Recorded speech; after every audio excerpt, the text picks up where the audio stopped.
Hello मित्रों, मैं सौरभ मित्रा current electricity का फर्दर डिस्कशन लेके आपके सामने हूँ। ठीक, आज हम लोग कुछ नया टॉपिक्स भी सीखेंगे। ठीक, शायद अगर पॉसिबल होगा तो इस लेक्चर में कोशिश करूँगा नेक्स्ट टॉपिक को आगे बढ़ाने का, नेक्स्ट कुछ डेरिवेशन सीखने का। लेकिन उससे पहले कल जो हम लोग डिस्कशन किए ना, उसका एक इम्पॉर्टेंट कॉन्सेप्ट है जो कि पहले ही डिस्कस होना चाहिए था, लेकिन हम नहीं किए थे जान के, क्योंकि हम ध- दे, दे, ये क्वेश्चन आपके दिमाग में खुद आना चाहिए था। ठीक, अगर पिछला लेक्चर आप देखे होंगे ना, तो ये क्वेश्चन आपका दिमाग में आना चाहिए और बहुत ही इंपॉर्टेंट क्वेश्चन है।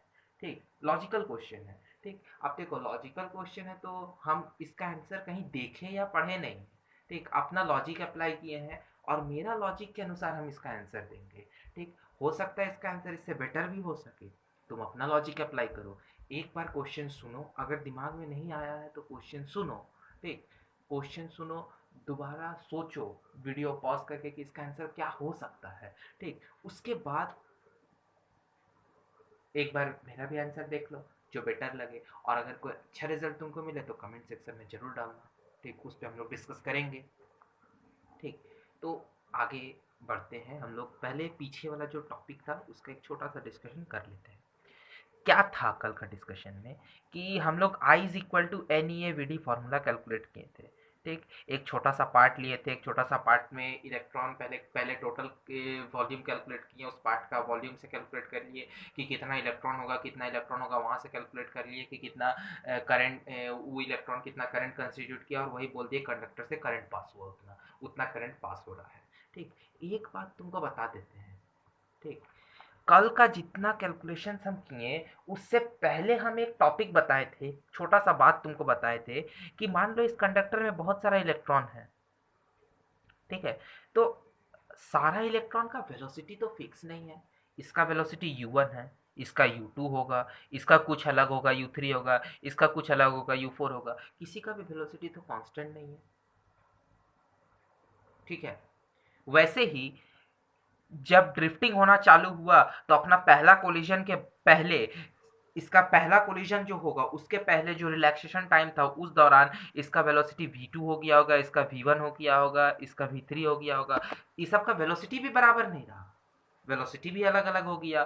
ठीक है, फाइनल वेलोसिटी भी अलग अलग हो गया, इसका वेलोसिटी v3 हो गया। ठीक, सबका वेलोसिटी भी अलग अलग हो गया। लेकिन कल जब हम लोग डेरिवेशन कर रहे थे ये फॉर्मूला का, उस समय क्या किए, सबको मान लिए कि सब इनिशियली रेस्ट में था, यहाँ पे ठहरा हुआ था। जैसे ही फील्ड आया वैसे ही डेल्टी टाइम में ये वी डी इंटू डेल्टी आगे बढ़ गया, ये वाला भी उतना आगे बढ़ गया, ये वाला भी उतना आगे बढ़ गया, ये वाला भी उतना आगे बढ़ गया। ठीक, जरूरी है क्या उतना ही डिस्टेंस आगे बढ़ा होगा?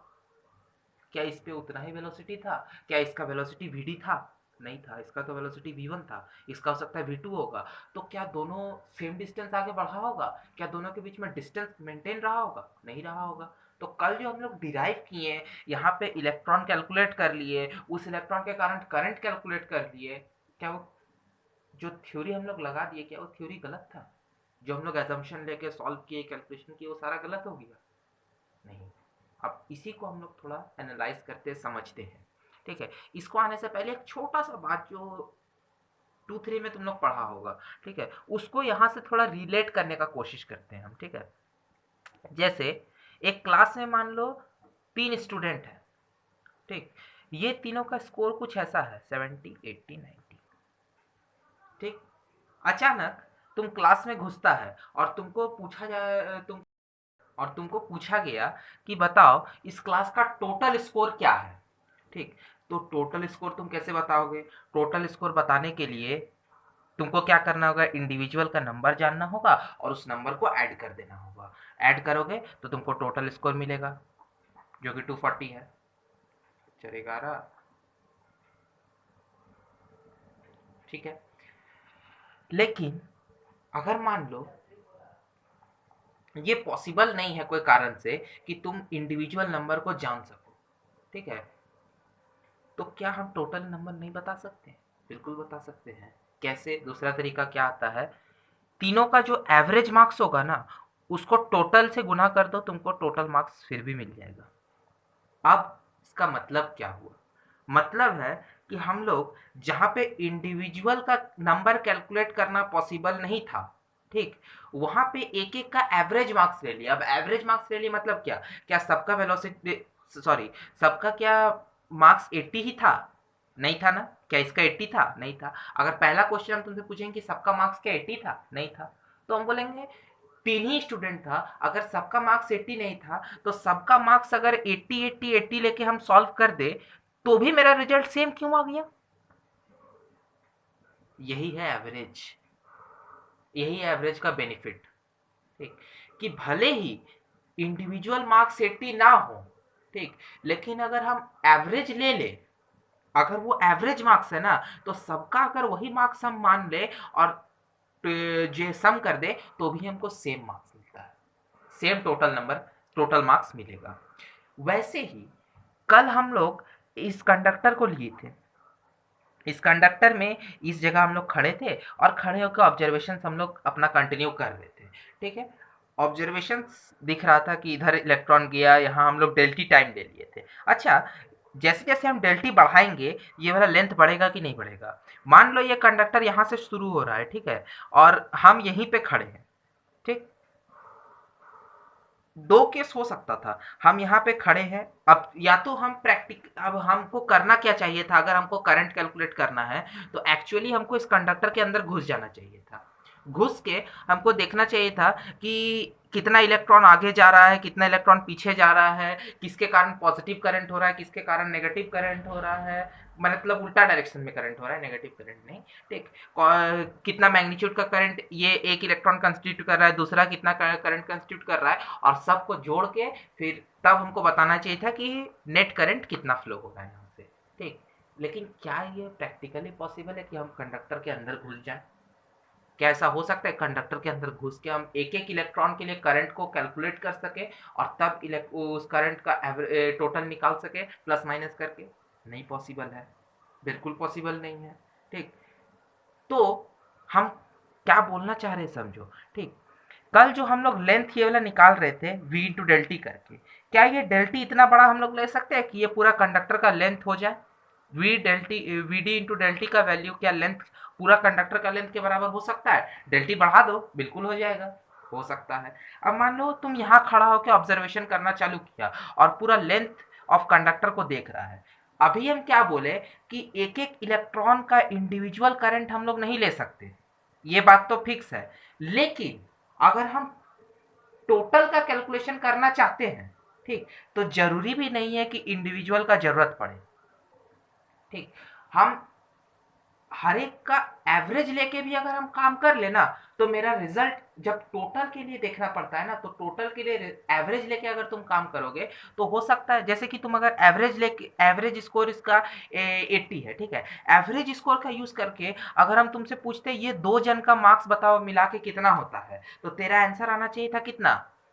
160। लेकिन क्या इन दोनों का मार्क्स 160 है? नहीं है, ठीक। मतलब एवरेज निकाल के हम लोग अगर छोटा पार्ट का कैलकुलेशन करें तो मिस्टेक हो सकता है, ठीक।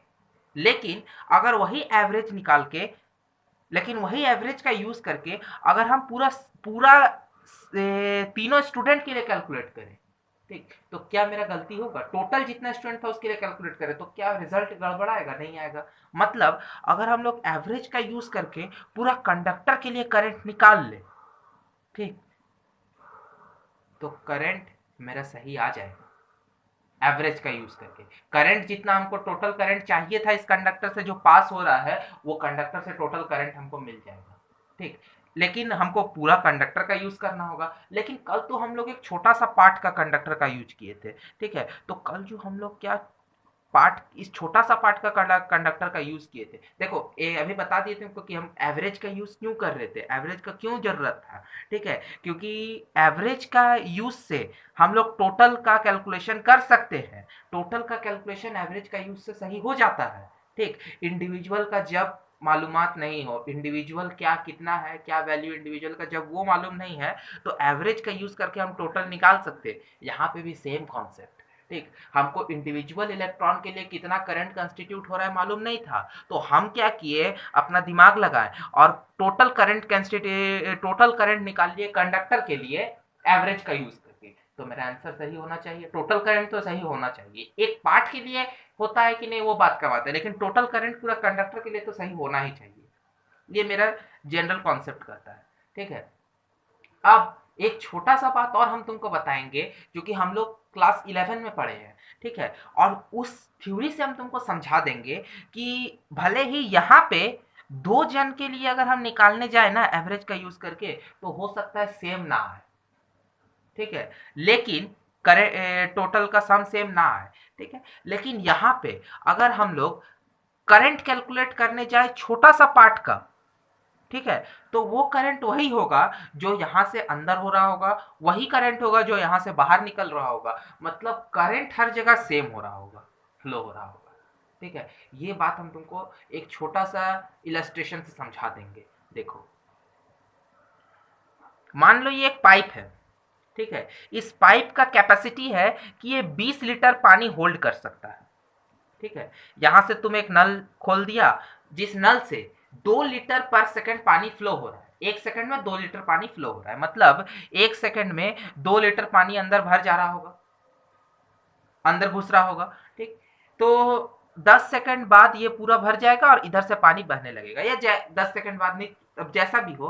ठीक, लेकिन हम कुछ देर बाद, मान लो 50-60 सेकंड के बाद हम इसको देखना चालू किया, तो हमको क्या दिखेगा कि यहाँ से कंटिन्यूस पानी गिरना चालू हो रहा है और यहाँ से अभी ये यूनिफॉर्म था। ठीक है, यहाँ से पानी अंदर घुस रहा है, यहाँ से पानी बाहर निकल रहा है, सीधा सा बात है। ठीक है, अंदर में कहीं भी पानी स्टोर नहीं हो सकता है। ऐसा नहीं है कि 20 लीटर से कभी भी पानी बढ़ के 22 लीटर अंदर हो जाए। ठीक है, ऐसा पॉसिबल ही नहीं है।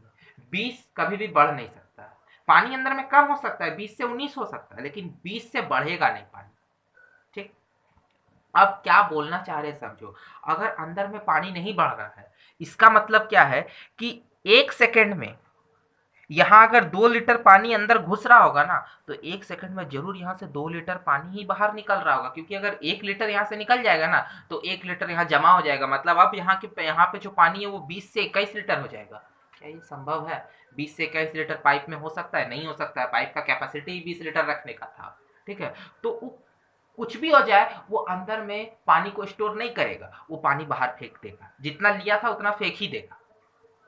कब? जब ये पूरा पाइप भरा हुआ है। ठीक, तब जितना पानी अंदर घुस रहा होगा उतना ही पानी बाहर भी निकलेगा। ठीक, ये बात समझ में आता है? ठीक है, यहाँ तक कोई दिक्कत नहीं है। अब फिर से समझो। ठीक, मान लो इस पाइप को हम लोग छोटा छोटा सेक्शंस में डिवाइड कर दिए। ये एक छोटा सा सेक्शन है 2 लीटर का, ये एक उसके आगे वाला सेक्शन है 2 लीटर का, ये उसके आगे वाला सेक्शन है 2 लीटर का, ये उसके आगे वाला है 2 लीटर का, ये उसके आगे, इस तरीका का 10 सेक्शन में डिवाइड कर दिए। ठीक, अब हमको बताओ, एक बहुत इंपॉर्टेंट बात बता रहे हैं। ठीक, कि मान लो यहाँ से 2 लीटर पानी एंटर होता है। अगर मान लो ये जो 2 लीटर वाला सेक्शन है, यहाँ से 1 ही लीटर पानी आगे बढ़ा। ठीक है, तो यहाँ पे स्पेस कितना खाली होगा? 1 लीटर का। और यहाँ अगर 1 लीटर का स्पेस खाली होगा, तो यहाँ से 2 लीटर जो आ रहा होगा, वो 2 लीटर रहेगा कहाँ? मतलब ये 2 लीटर को अगर यहाँ एंटर होना है, तो ये 2 लीटर वाला सेक्शन पूरा आगे बढ़ जाएगा। सीधा सा बात है। वैसे ही ये छोटा सा जो 2 लीटर वाला सेक्शन है, वो भी आगे बढ़ जाएगा। ठीक, मतलब तुम कोई भी पार्ट में चढ़ चले जाओ, इसका पूरा जो पाइप है, इस पाइप का किसी भी सेक्शन में तुम पहुंच जाओ, कोई भी एक सेक्शन में पहुंच जाओ, हर जगह तुमको क्या दिखेगा कि 2 लीटर पर सेकंड का रेट से ही पानी आगे बढ़ रहा है। बढ़ना ही होगा, क्योंकि अगर नहीं बढ़ेगा तो उस सेक्शन में या तो स्पेस घट जाएगा या बढ़ जाएगा। मान लो यहाँ इस सेक्शन में पानी 2 की जगह 3 लीटर से आगे बढ़ गया। ठीक है, यहाँ 3 लीटर से आगे बढ़ गया, तो अंदर में पाइप खाली हो जाएगा। यहाँ से क्योंकि 2 ही लीटर आगे आया और यहाँ से 3 लीटर आगे बढ़ गया, तो अंदर में 1 लीटर का स्पेस खाली हो जाएगा। तो ऐसा कभी हो सकता है क्या कि एक यूनिफॉर्म पानी का लेंथ है और अंदर बीच में पानी, बीच से पाइप के बीच में ही पानी गायब हो गया? ऐसा तो नहीं हो सकता है। पानी तो कंटिन्यूस होगा। ठीक, तो हर पॉइंट पे 2 लीटर पानी ही फ्लो हो रहा होगा। मतलब चाहे कुछ भी हो जाए, यहाँ से जितना पानी एंटर हो रहा होगा उतना ही बाहर भी निकल रहा होगा। हर सेक्शन में पानी सेम रेट से फ्लो हो रहा होगा, पानी का फ्लो होने का रेट सेम होगा। वैसे ही चार्ज का भी कॉन्सेप्ट है। जितना चार्ज यहाँ कंडक्टर में एक एंड से एंटर कर रहा है ना, उतना ही चार्ज एक एंड से बाहर भी निकल रहा होगा। उतना ही रेट से चार्ज जो है ना हर एक सेक्शन में फ्लो भी हो रहा होगा। ठीक, नहीं तो चार्ज यहाँ जमा होने लगेगा, जो कि हो नहीं सकता। ठीक, यही कॉन्सेप्ट इंपॉर्टेंट था। ठीक, क्योंकि अगर चार्ज यहाँ जमा हो जाएगा ना, तो जैसे ही जब कंडक्टर फ्लो करता है ना, जब देखो जब करंट फ्लो कर रहा होता है ना, तो ऐसा नहीं होता कि कंडक्टर चार्ज हो जाता है। कंडक्टर कभी भी चार्ज नहीं होता है, कंडक्टर में कोई भी एक्सेस चार्ज नहीं रहता है। अगर 1 कूलम चार्ज यहाँ से लेता है तो 1 कूलम चार्ज छोड़ भी देता है, मतलब ओवरऑल कंडक्टर न्यूट्रल रहता है। अब कंडक्टर अगर न्यूट्रल है तो जितना चार्ज वो 1 सेकंड में ले रहा है उतना ही चार्ज छोड़ भी रहा होगा, और उसका हर एक सेक्शन से उतना ही चार्ज फ्लो भी हो रहा होगा, उसी रेट से चार्ज फ्लो हो रहा होगा। रेट वही होगा चार्ज फ्लो होने का। ठीक, नहीं तो अंदर में चार्ज बढ़ने लगेगा और कंडक्टर चार्ज हो जाएगा, जो कि नहीं होता है। ठीक, बस यही कॉन्सेप्ट है। ठीक है, इसीलिए तुम एक छोटा सा सेक्शन के लिए करंट कैलकुलेट करो या पूरा कंडक्टर के लिए करंट कैलकुलेट करो, तुमको करंट सेम मिलेगा, क्योंकि हर जगह तो rate of flow of charge same है। इस छोटा सा सेक्शन से जिस रेट से चार्ज फ्लो, अब अगर हम बोलेंगे कि पूरा पाइप से बताओ किस रेट से पानी फ्लो हो रहा है, तो तुम क्या बोलेगा? 20 लीटर का रेट से? नहीं ना, 2 ही लीटर का रेट से पानी फ्लो हो रहा है। इसका इस छोटा सा सेक्शन में कितना पानी फ्लो हो रहा है? 2 लीटर का रेट से। वैसे ही चाहे तुम छोटा सा पार्ट के लिए करंट कैलकुलेट करो, पूरा कंडक्टर के लिए करंट कैलकुलेट करो, करंट का जो माने चार्ज का जो फ्लो का रेट है जिसको करंट बोलते हैं वो हर जगह सेम होगा। तो हम लोग छोटा सा के लिए कैलकुलेशन कर लिए थे तो भी मेरा रिजल्ट आ गया था, वही टाइम के लिए अगर हम बड़ा कैलकुलेशन करते तो भी मेरा रिजल्ट सेम आता, क्योंकि करंट का फॉर्मूला में कहीं पे भी टाइम फैक्टर है ही नहीं। ठीक है, जब टाइम फैक्टर नहीं है तो कंडक्टर का लेंथ भी कोई फैक्टर नहीं मैटर कर रहा है। ये बात समझ में आ रहा है ना? ठीक, आप देखो ये जो हम लोग करंट निकाले हैं इसमें जो हम बोलना चाह रहे हैं, मान लो आप तुम इस पाइप का एक एंड को थोड़ा सा दबा दिया, प्रेस कर दिया। ठीक है, ये जनरल एप्लीकेशन है, तुम लोग घर में किया भी होगा पानी डालते समय पौधा में। जब पानी का पाइप का एक एंड का पानी को दबा देता है ना तो क्या होता है? पानी थोड़ा दूर गिरने लगता है। ठीक है, दूर क्यों गिरने लगा? क्योंकि पानी का वेलोसिटी, पानी थोड़ा सा ज्यादा वेलोसिटी गेन कर लिया। ठीक, फिर दोबारा पाइप को छोड़ दो, फिर देखो वही दूसरा स्टेट में आ जाएगा, और ज्यादा थोड़ा सा दबा दो तो और दूर चला जाएगा। जितना तुम पाइप को पतला करते रहेगा ना उतना पानी दूर गिरते रहेगा। ठीक है, मतलब क्या हो रहा है? मतलब हो रहा है ना कि अभी जैसा हम बोले कि पाइप का कैपेसिटी 20 लीटर का था तो 20 लीटर ही रखेगा अंदर। तुम पाइप को दबाओ, पाइप को बड़ा करो, कुछ भी करो, ये 20 लीटर ही पानी अंदर स्टोर करेगा। और 20 लीटर स्टोर करने के लिए अगर 2 लीटर अंदर घुस रहा होगा ना तो 2 लीटर ही बाहर निकालना होगा उसको। ठीक है, तो 2 लीटर बाहर निकालना है, मतलब 2 लीटर ही बाहर निकालना है। ठीक, उसी तरह जैसे करंट है, जितना चार्ज एंटर हो रहा होगा ना उतना ही चार्ज बाहर भी निकालना है। ठीक है, मतलब करंट को हमेशा कांस्टेंट रखना है। ठीक है, नहीं तो अंदर चार्ज बढ़ने लगेगा, अंदर चार्ज जमा होने लगेगा। अब क्वेश्चन तुमको क्या पूछ देगा कि हम लोग इसका एरिया को हाफ कर दिए, इस एंड से जो पहले यूनिफॉर्म था अब दूसरा साइड का एरिया को हाफ कर दिए। ठीक है, तो बताओ करंट में क्या चेंज आएगा? तो तुमको सोचना है पानी वाला कॉन्सेप्ट। ठीक है, तुम एरिया को जैसे दबा देगा ना, कभी मत सोचना कि करंट जैसे ही एरिया को दबा के हाफ कर दिया तो करंट भी आधा हो गया, ऐसा नहीं होता है। ठीक है, क्योंकि करंट अगर आधा होगा मतलब जितना यहां से घुस रहा था उसका आधा बाहर निकलेगा, तो यहाँ पे तो हाफ ऑफ करंट जमा होने लगेगा। हाफ ऑफ करंट जमा होने लगा मतलब चार्ज बढ़ गया, चार्ज बढ़ गया मतलब कंडक्टर चार्ज हो गया, जो कि नहीं होता है। ठीक, यही एक इंपॉर्टेंट बात है, कंडक्टर कभी भी चार्ज नहीं होता है जब करंट फ्लो करता है। ठीक है, तो यहां से तुम्हारा जो ये है उतना ही करंट को बाहर भी निकालना होगा, तो उतना ही करंट को बाहर निकालने के लिए वेलोसिटी को बढ़ा देना होगा। तो याद रखना ए और वीडी का जो प्रोडक्ट होता है ना वो हमेशा कांस्टेंट होता है। मतलब अगर तुम एरिया को डबल कर देगा ना और करंट में तुमसे चेंज पूछा जाएगा ना तो करंट में कोई चेंज नहीं होगा, वीडी जो होगा ना वो हाफ हो जाएगा अगर एरिया डबल हो गया। अगर एरिया हाफ हो गया तो वीडी डबल होगा, एरिया डबल हो गया तो वीडी हाफ होगा। ठीक, मतलब इन दोनों का प्रोडक्ट हमेशा कांस्टेंट रहेगा, और एरिया या वीडी का कोई भी चेंज करंट को इफेक्ट नहीं करता है। ठीक, मान लो तुम खाली एरिया, क्वेश्चन में बोल देगा कि तुम्हारा एरिया चेंज कर दिया गया है, वीडी के बारे में कुछ बोलेगा ही नहीं, और पूछेगा करंट में क्या चेंज आया, तो याद रखना करंट में कोई चेंज नहीं आता है। वीडी जो होगा एरिया डबल कर दिया तो वीडी हाफ हो जाएगा और करंट कांस्टेंट रहेगा, रहना ही होगा, नहीं तो अंदर में चार्ज बढ़ जाएगा। ठीक है, ये वाला टॉपिक समझ में आया हो? ठीक, इस पे क्वेश्चंस आ जाता है। ठीक, ये एक इम्पॉर्टेंट क्वेश्चन था। ठीक है, जो समझना बहुत ज़रूरी था। हम लोग देखो इसमें डिस्कस कर लिए ये वाला, एक ये वाला डिस्कस किए, एक समझे कि एवरेज का क्या यूज़ था। ठीक है, ठीक, वीडियो में इतना ही। आगे का नेक्स्ट कंटिन्यू करेंगे अगला वीडियो में। Thank you.